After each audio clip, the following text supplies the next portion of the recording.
Bueno, vamos a ir con el último tema entonces. Esperen que mientras tanto voy borrando cosas que ya no me van sirviendo acá. Perfecto, me quedé con lo que necesitaba.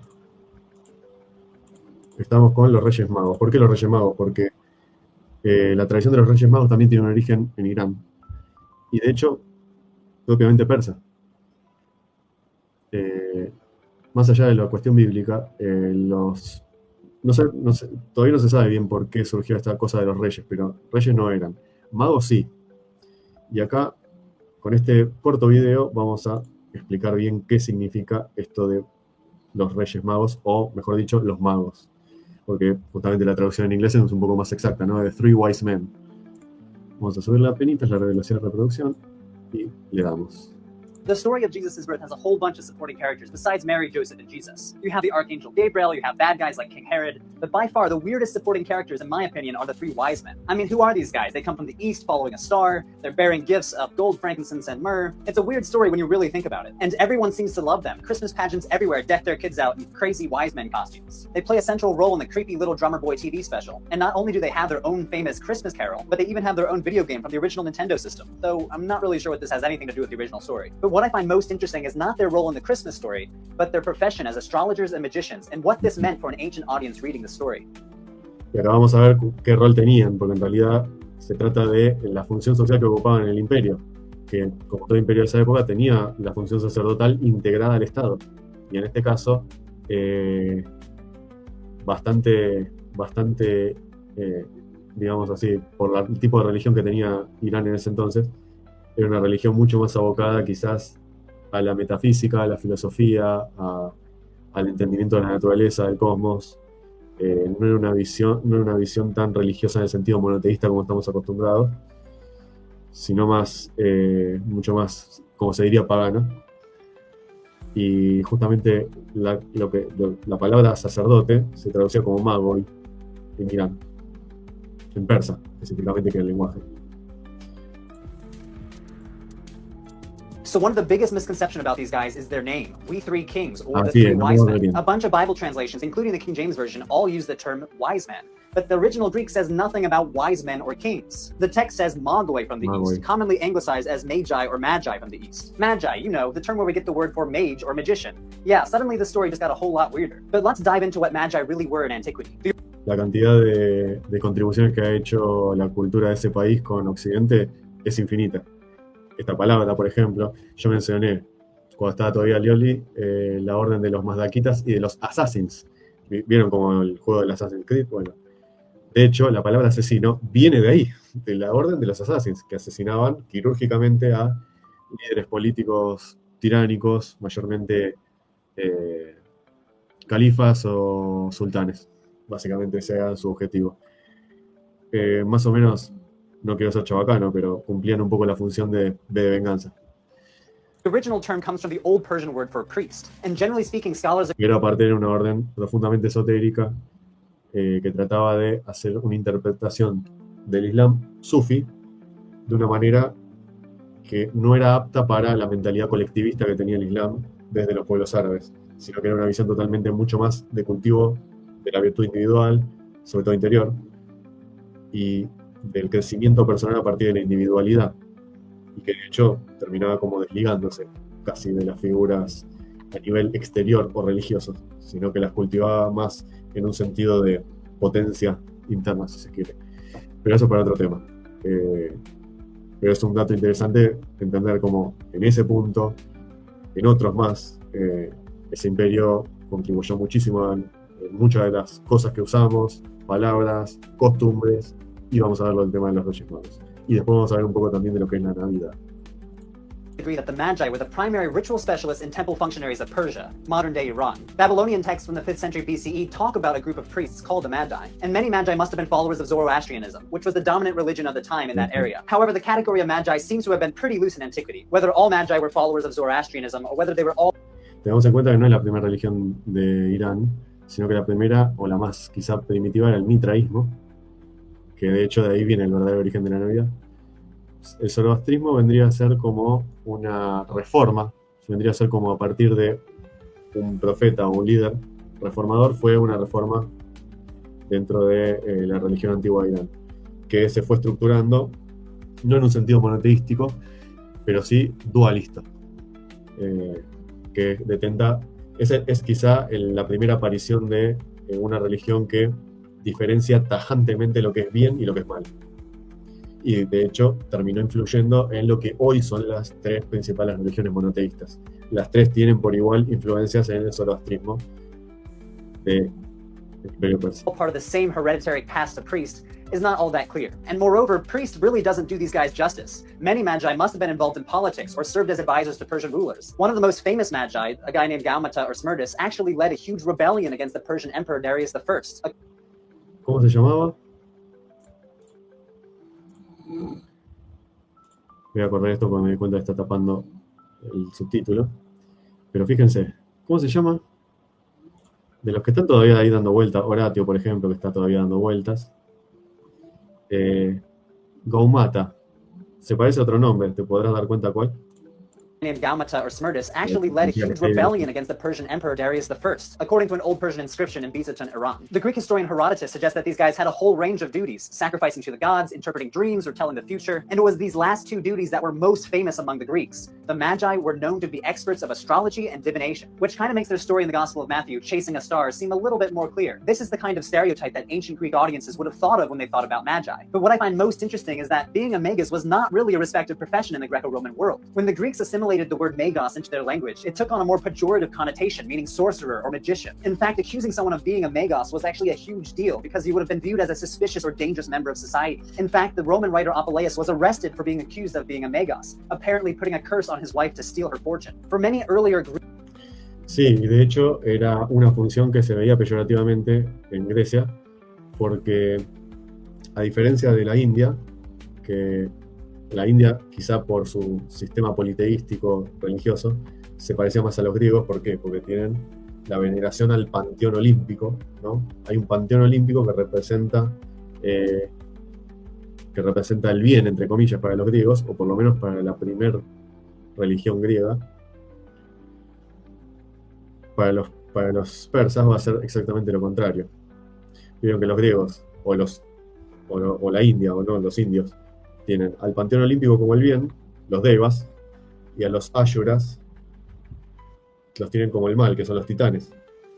Para los persas es exactamente al revés. Los ayuras son las deidades benéficas, las que liberan a la humanidad. ¿De quién? De los dioses olímpicos, que son los que la engañan, la esclavizan, la usan de juguete para sus ambiciones personales, para sus fetiches. Fíjense que es una concepción totalmente distinta. Y en Grecia, quienes tenían más este tipo de concepción, más cercana a lo que pensaban los persas, era Sócrates y Platón. Fíjense cómo termina Sócrates también, condenado por delito de apostasía. Es condenado en un tribunal público por subvertir a los jóvenes religiosamente. Greek authors like Sophocles, or later Christian authors like Clement of Alexandria, being a magos means practicing Exactamente, Horatio, eran los antagonistas de los griegos. mageia, a Greek word that they used to label any ritual that they thought was deviant or suspicious. Accusing someone of mageia means accusing them of practicing secret rituals at night, stealing. Y fíjense que connotaciones parecidas hay, por supuesto, entre la persecución de las brujas, ¿no? Y todo eso. Body parts from the graves to use in their potions, and cursing helpless women and children. But was ancient magic really like this? Were magi basically sorcerers practicing weird, deviant rituals? The archaeology of magic suggests that these accusations basically just amount to slanderous rhetoric. Most people had access to forms of magic and divination without being arrested like Apuleius. Hollywood too often influences our ideas of magic. But in the ancient Greco-Roman world, it was actually a relatively common practice for ritual specialists and priests, and it wasn't quite as fantastic as we might imagine. One of the most famous archaeological finds, for example, is a divination kit found at the city of Pergamum in Asia Minor. The divination kit, which dates to the 3rd century CE, includes 7 bronze objects and 3 stone amulets. Among the bronze items, there is a concave disc bearing magical glyphs called characteres, along with a few Greek letters and astrological signs, all structured around concentric circles partitioned into regular segments. No scholar really knows how this divination disc was used in Pergamum. I kind of imagine a Ouija board where the ritual expert's hand would float from letter to letter to try to gain an oracle. But nevertheless, we assume it was just part of the toolkit of ritual specialists in the city of Pergamum. So when thinking about ancient astrology and divination, it's better not to think about this and rather think about this. But going back to our wise men from Matthew, I ironically, the three magi were pretty popular in early Christian magic as well. Take a look at this bronze amulet currently housed in the British Museum. On the front is a winged male god of some sort, holding scorpions and trampling crocodiles, surrounded by magical symbols. But on the other side, it is covered in New Testament imagery. We see God flanked by two angels, Jesus' miracle of turning water into wine, and right in the middle, a nativity scene with the shepherds and the three magi bringing their gifts to Jesus. Christians use amulets like this all the time to protect themselves from misfortune. And since ancient Christians believed demons to be everywhere, you would probably want some supernatural protection too. This particular amulet reads, "Lord, do not give strength to my enemies, for your right hand always protects me." The magi appear in several protective magical contexts, both in late antiquity and the medieval period. Maybe it was because of the magi's reputation for being ritual experts, or maybe it was because of their mysterious origins from the East. But it seems that the ancient Christians had a pretty creative way to adapt and reuse the nativity story from the Gospel of Matthew. It really puts an interesting spin on the idea of the magic of Christmas. As always, thanks for watching and subscribing, and I'll see you next time. Bueno, ahí lo teníamos, ¿no? Un poco la explicación rápida de lo que es la historia del origen de los Reyes Magos. Bueno, en realidad de Reyes no tenían nada, pero sí cumplían la función social de lo que era la magia o lo que se consideraba la magia para ese entonces.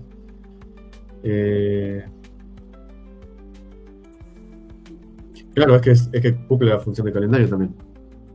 Fíjate que son caracteres que van en... Fíjate que hay 12 emisiones. Sí. Cumple la función de calendario también. Y pues un poco la adivinación es entender también, o sea, tiene en cuenta, más allá de, no es una cuestión de creer en eso, pero digo, tiene en cuenta los ciclos astronómicos. Después la astrología es otra cosa, pero principalmente se estudia astronomía, ¿no?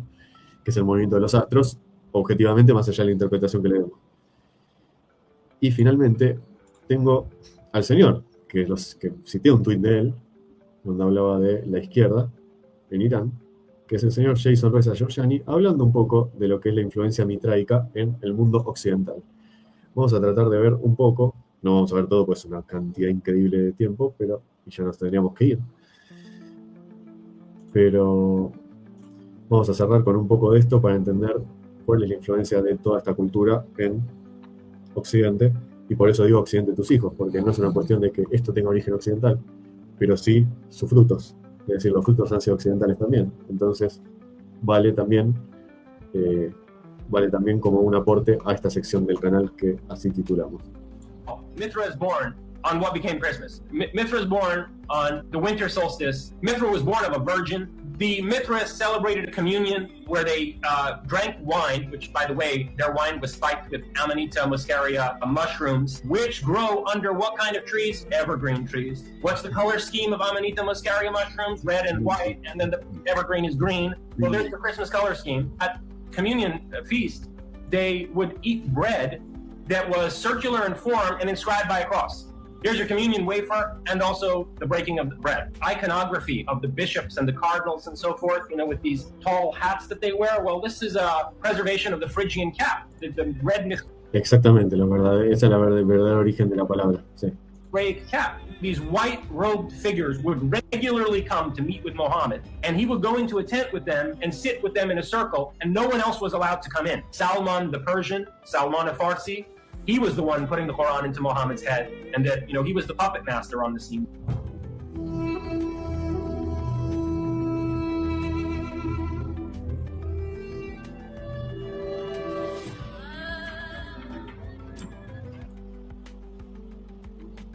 The Vedas, and I have the Mahabharata, and the fact that the 100 Indian epics, and there's Mithra in there too. Mithra's in Persian history, Mithra's in Roman mythology.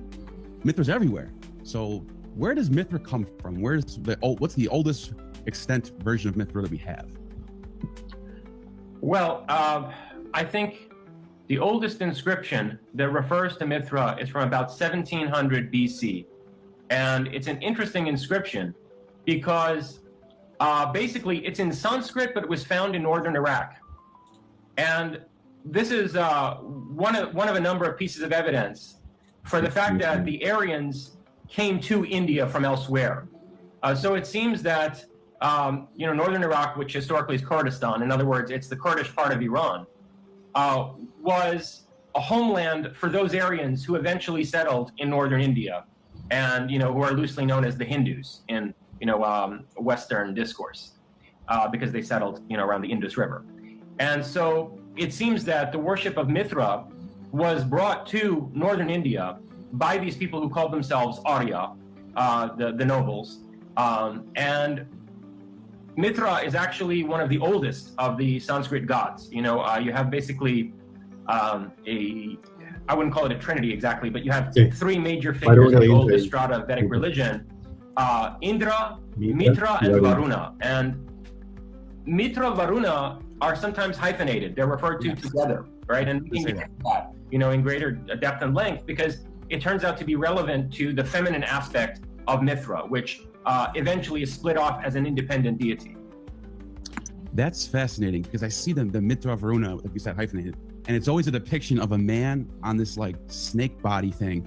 And I've heard, I don't know how true this is, you could probably clarify this, is that it's sort of like a depiction of the Milky Way galaxy, or the Milky Way in the sky, and like there's like this big giant star in the middle, or that was, so I guess that's like a depiction of Mithra. I don't know if that's true or not. What is that?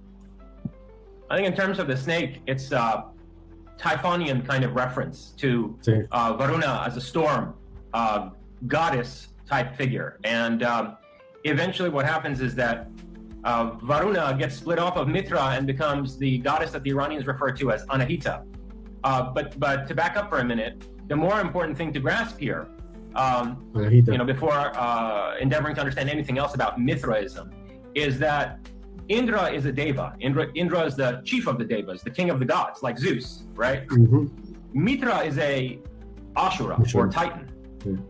And so Mitra Varuna, these are titanic figures. Mm-hmm. So it's not that, these figures, Indra and Mitra, were sort of like worshipped together. They're opposed to each other. They're the leading figures of two opposed pantheons, a pantheon of devas or gods and a pantheon of Ashuras.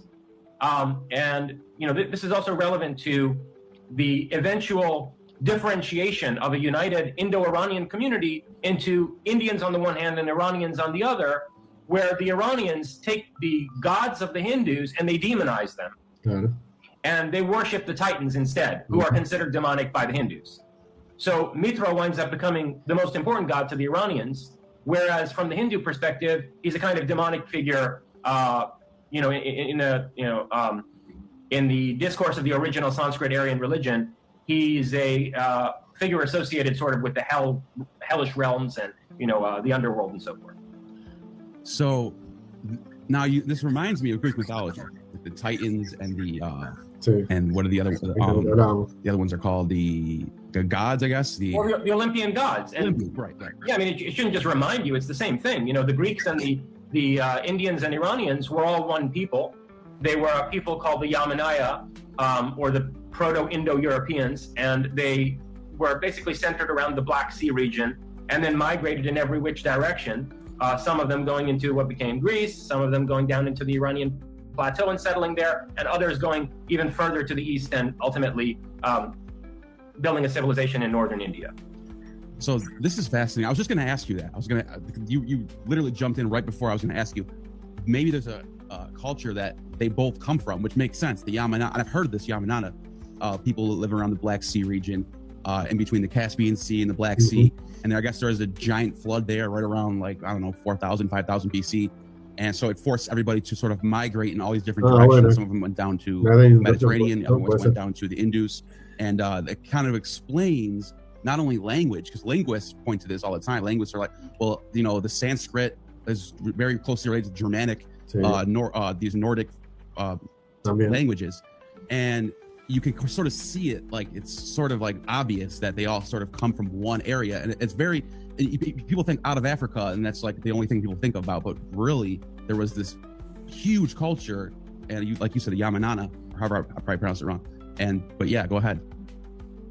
Yeah, the recent more precise studies of population genetics also support this. It's very clear now that the migration patterns of the Indo-Europeans, as they were hypothesized by linguists beginning in the 1700s, are fairly accurate. Now we have, supporting evidence from genetics that shows that, the Greeks, the Iranians, the Italians also, and the Indians, so all of the various European.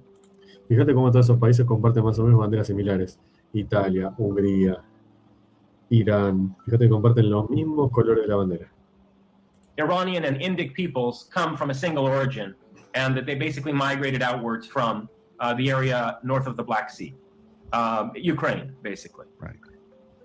So then you get this sort of this pantheon theology where Probably of the ancient or classical religions. So it's very difficult to reconstruct what exactly Mithraism consisted of. And then, of course, there's the question of the evolution of Mithraism, which is interesting because, we have a bringer of the dawn figure in the West, right? The light, exactly.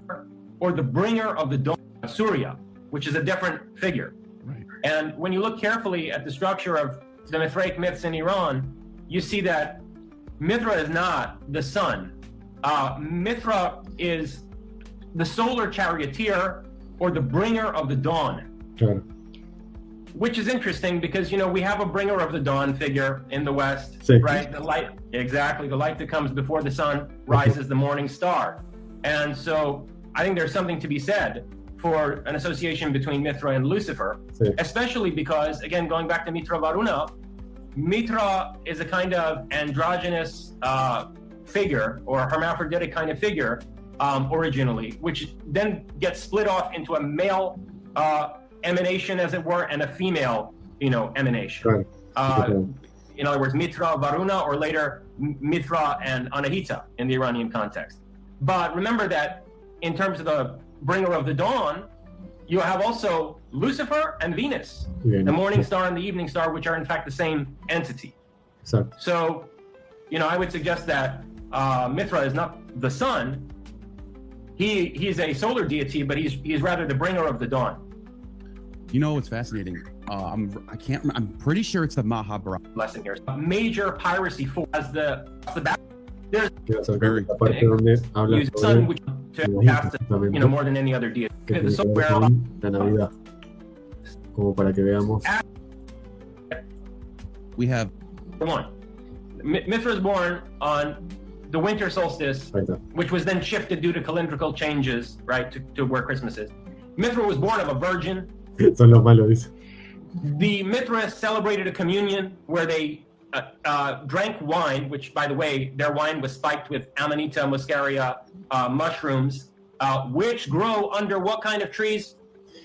Claro. Eso lo mezclaban con el vino. Evergreen trees. What's the color scheme of Amanita muscaria mushrooms? Red and white, and then the evergreen is green. Well, there's the Christmas color scheme. Okay, actually that's 4 right there. Okay, and by the way, also in that communion feast, they would eat. Ahí tenemos el color del árbol de Navidad. Porque el árbol de Navidad es un pino. ¿Cuál es el hongo que crece ahí? Lo cual genera el color del árbol de Navidad verde con cosas rojas y blancas. Y ahora, ¿qué es lo que se servía en Navidad? By the way, also in that communion feast, they would eat bread that was circular in form and inscribed by a cross. Here's your communion wafer, and also the breaking of bread, right? Y se And relaciona con then you have all of the iconography of es decir, la comunión, ¿no? La sangre de Cristo y la carne y la sangre de Cristo, ¿no? Con el pan que se reparte. the bishops and the cardinals and so forth, with these tall hats that they wear. Well, this is a preservation of the Phrygian cap, the red Mithraic cap. And then the robes even, the red robes and so forth. Those were the robes of Mithraic magi. There it is right there. Right, yeah. I mean, there are actually mosaics showing the 3 magi coming to the birth of Jesus, and they're wearing these, Mithraic caps and robes, red caps and robes, which is. De hecho, el gorro de Navidad también viene de lo que eran las ceremonias de las cuevas, donde los iniciados mitraicos, o sea, los magoi que te iniciaban en los misterios de Mitra, venían con un gorro así, rojo, con la puntita caída. Eso era la típica vestimenta de los sacerdotes mitraicos. Which is another thing, right? I mean, it's so obvious. Look, why do you have 3 magi coming to the birth of Jesus? And by the way, es que no es otro bando. Es quizá el origen más remoto de nuestras tradiciones. Es digamos, un influjo cultural que fue de esa parte del Cáucaso hacia Occidente. Pero no es que es del otro bando. Vos te querés enemistar. I think that people who try to take that as evidence for some kind of a Zoroastrian influence on Christianity are mistaken. These were Mithraic magi who appear, whether you want to take that story as literal or not, or whatever, Right. even if it's a literary device, the intention is to depict Mithraic priests, because at the time of the supposed birth of Jesus, you had the Parthian Empire in power in Iran, and the Parthians, unlike the Achaemenids before them or the Sasanians after them, the Parthians were Mithraists. They were not Zoroastrians. So, the Magi at that time in Iran, to be a Magus, meant to be a Mithraic priest. So you have these Mithraists coming, at the birth of this character. And then, when you start to get into the other thing I forgot to mention is baptism was also practiced in Mithraism in connection to Anahita, the water goddess Anahita. Yeah. So you have all of these elements of Mithraic ritual. I mentioned the initiation of the Grade of the Soldier earlier. All of these elements of ritual and initiation and so forth that were borrowed from Mithraism straight into Christianity. But then when you get into the more esoteric teachings attributed to Jesus in the Gospels, you also find, Mithraic metaphysics and essentially secret doctrines that far predate Christianity and that you find, in Parthian Iran and, perhaps going back even further. Here's one right now for you. There is a poet, and you probably might know the name. I can't think of his name right now, but it's somewhere in like the 2nd or 3rd century BC, maybe even closer to the 1st, maybe early, like whatever. But he wrote a story about Mithridates VI having his birth being signified by a star from the east, saying here a Messiah is going to be born. And they said they had a genealogy, I guess, was written out that brought his genealogy from, on one side of his family, Alexander the Great, who everyone is like a world, like everyone, that's like the greatest it gets. And then on the other hand, Cyrus the Great from Persia. So here we have this Mithridates character whose name literally means Mithra's abode, I think, right? And he is being told as the star in the east, signifying his birth, world Messiah. It can't get any closer than that.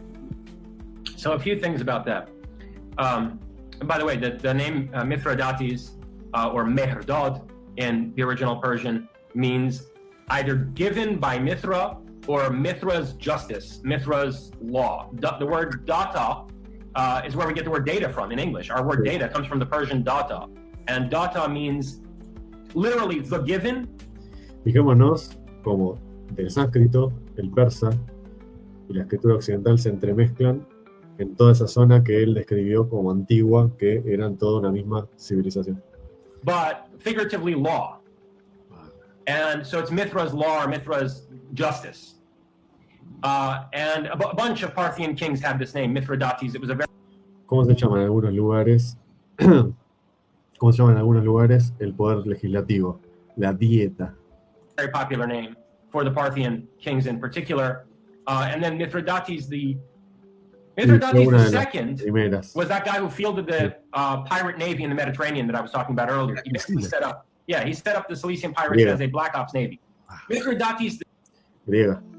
La primera escritura occidental fue griega. Fíjate, no tiene nada que ver con la que usamos ahora. Pero si querés decir la del alfabeto propiamente occidental, sí, latín. The sixth, which is the one you were talking about, which they constructed a genealogy for him. That would bring together the Greeks and the Persians, saying he was descended both from Cyrus.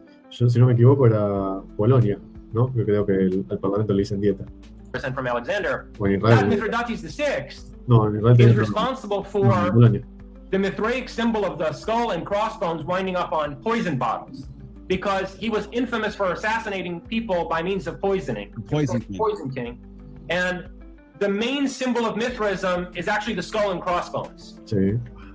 Which is, by the way, how it wound up on pirate flags too, because the Cilician pirates flew this thing, in the Mediterranean at the time of the Roman Empire, and what the skull and the crossbones that Mithridates VI wound up, having it associated with poison bottles in all of our minds. What it actually means is, again, the plane of the zodiac crossing the celestial equator. Those are the bones. The bones are supposed to be separated by 23 degrees exactly, and the skull over the bones, because what is this? This is time, right? It's cosmic time. Well, the skull over the bones is also reference to time, namely as death. In other words, this cosmos is a meat grinder. Claro, porque ¿quién es el que ejecuta a la vida de las personas? El tiempo.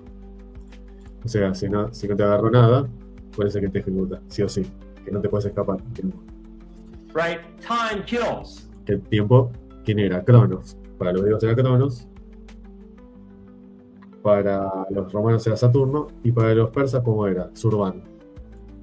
And so what this skull over the crossed bones is meant to suggest is that we live in the realm of time and death, Exacto. governed by a figure that the Persians called Zorvan, Zorvan, or that the Greeks referred to as Kronos. Saturno.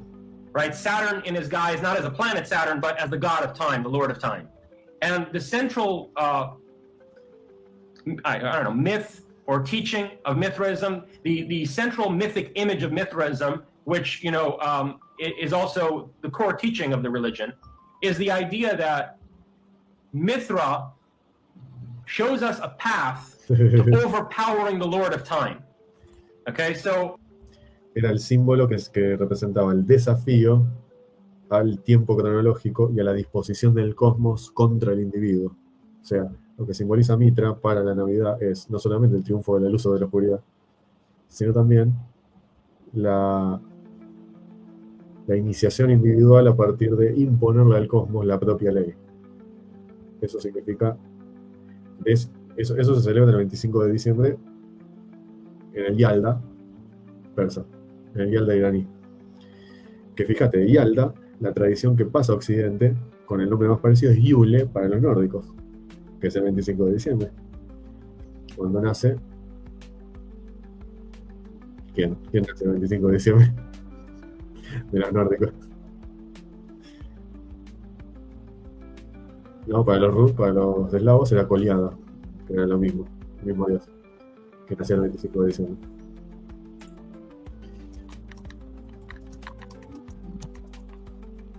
Ahí está.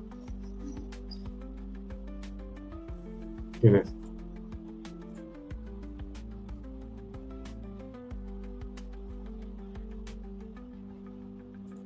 Sí, son muy reales, muy reales. No, Néstor. Es el padre. Que nace el 25 de diciembre es Odín, el padre de todo. De hecho, la mitología nórdica, fíjate que la palabra Ashura de los indios o Ahura de los persas, los nórdicos tienen los Aesir.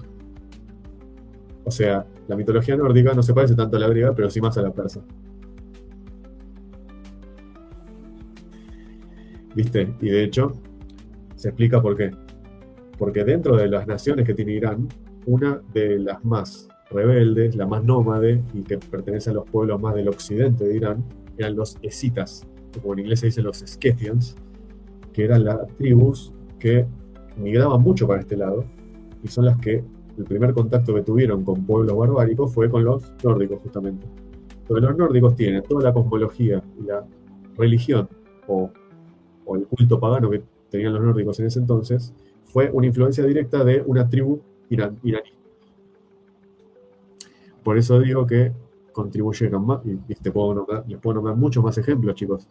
Por ejemplo, los sármatas, que eran otra nación de Irán, que siguen existiendo obviamente, lo que se le decía los alans o los alanos, son los que introdujeron en la Edad Media el tema de la caballería, los pantalones para justamente poder montar a caballo. Fíjense que en Occidente hasta la Edad Media no existían los pantalones. Es un invento medieval en Occidente, pero eso ya existía allá. Fijémonos que el tema de la caballería, el culto del grial, toda esa mitología viene de ahí también.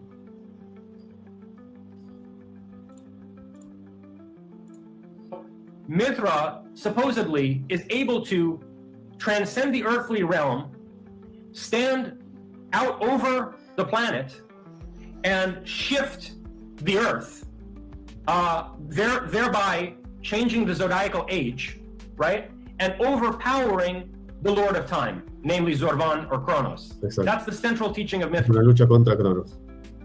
Mithraism, is how to overcome the power of time and death and not be subject to fate. Because, you know, the Greeks and Y en parte, por lo menos supuestamente, era la enseñanza o sea, la enseñanza de Jesús, inclusive para alguna parte de los evangelios, era esa, para los que sean más cristianos. Pretty much all other ancient people saw the movement of the stars as as visible fate, basically, as a testimony to the fact that we have no free will and our lives are governed by these, merciless and unchanging celestial forces. Well, there was one phenomenon in the ancient world that, once it was noticed, was an exception to that celestial regularity, and that's the precession of the equinoxes.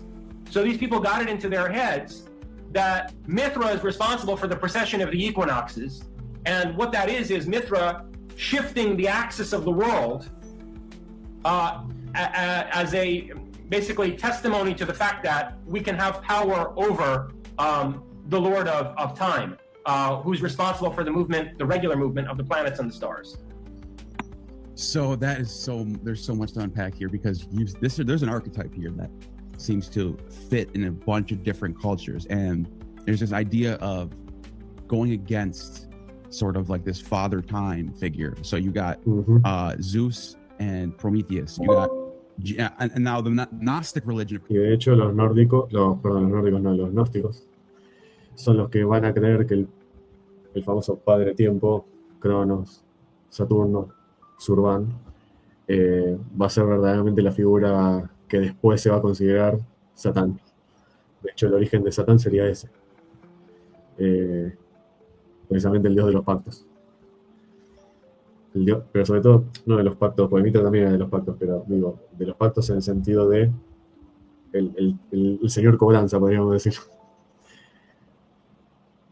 Christianity, there's the demiurge, and there's like, whatever. There's like a million different Gnostic religions, but you also got Jesus, who is sort of going against the law in a weird way. So there's sort of like this anti-status quo thing going on there. You sort of see that with Dionysus as well. He's sort of a troublemaker. What is this sort of an archetype there? No doubt about it. No doubt about it. And the thing about Mithra is that he's the oldest version of the archetype, older even than Prometheus. And I'm convinced, I mean, look, I've just launched this whole movement, Prometheism, right? Which frankly actually goes back to Prometheus and Atlas. I mean, I sort of developed a more explicitly political manifesto form of it in the book Prometheism, but really my focus on Prometheus goes back to my first book, Prometheus and Atlas. But in any case, when you go back through the history of mythology, you see that, first of all, Mithra is an older figure than Prometheus. But secondly, the symbolism, the iconography, and the meaning behind the myths of Mithra and of Prometheus are so similar that I've come to be convinced they're the same figure. That these are two different, and this becomes especially clear when you look at the stories about how Mithra is actually Perseus. And so these Greeks came down and colonized Iran, right? I mean, Alexander the Great conquered the Achaemenid Persian Empire. Then his generals divided up the empire amongst themselves. And you had for, about 120 years, give or take, because different areas, were under Greek rule for longer than others. You had this Seleucid period in Iran, which was a, Hellenistic colonization of the old Persian Empire. And so then when the Parthians kicked the Greeks out of Iran and reestablished native Iranian rule, they're left with a lot of Hellenistic culture in Iran, and they need to find a way to hybridize, Greek and Persian mythology. So they don't invent this story, but because we can see from Herodotus and some of the other Greek historians that even during the Persian Wars, Darius was trying to kind of sell this bullshit to the Greeks as a way to, get certain, Greek city-states to ally with him. So it's older than the Parthians, but in any case, they bring back this story in a very big way. I mean, they basically endorse it as state propaganda, that Perseus is Mithra. And they would have images of Perseus on their coins. And according to this story, Perseus stole fire from Olympus and brought it down to Earth, where he entrusted it with the Magi, established.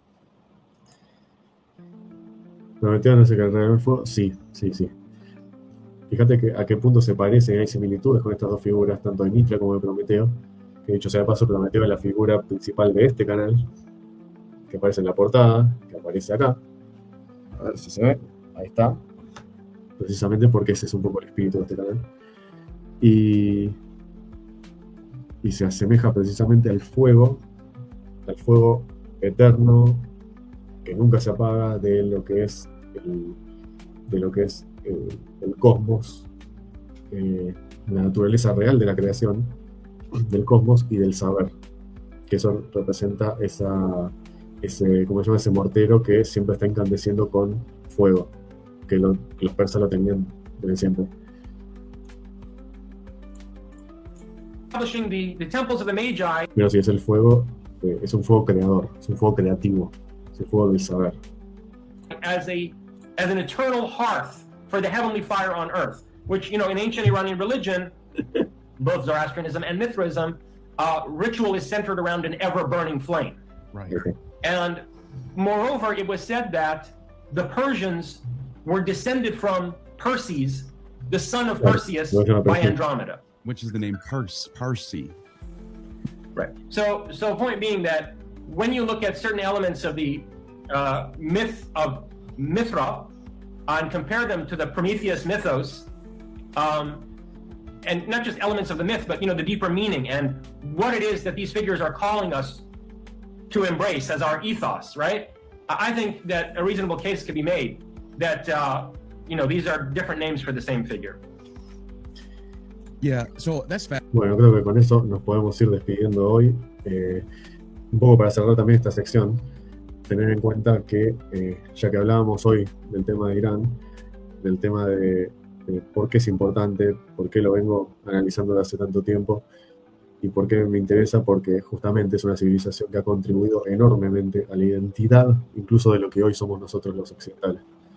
Y justamente aprovechando que fue ayer, pues ya es 7, que ayer fue Día de Reyes, quería aprovechar para hacer este pequeño especial y dedicarle un ratito a lo que es una parte integral de la cultura de Occidente, para que sepamos de dónde viene y desde qué momento la empezamos a hacer nuestra. Liberen Irán, claro. Eso es un poco la conclusión. Así que muchas gracias, muchachos, por estar ahí del otro lado. Gracias, Onyx, Horatio. Gracias a Jordi, que estuvo hasta hace un rato atrás. Gracias, Cryptomoncas. Ramón, Maive, Vero, que estaba al principio también, Fede, gracias por estar ahí, y sobre todo a Ale, Isi también, que estaba ahí. Gracias, muchachos. Gracias sobre todo a Alejandro, que nuevamente me acompañó en este análisis, sobre todo del conflicto venezolano. Así que muchas gracias, muchachos. Estaban hablando en un momento, vi que decían que extrañaban al Pela. Sí, vamos a ver si prende mañana el Pela, ojalá que sí. Así que de cualquier manera, nos veremos en todo caso por esos chats. Y cuídense mucho. Y la semana que viene volvemos a aprender martes a las 22 horas. Adiós.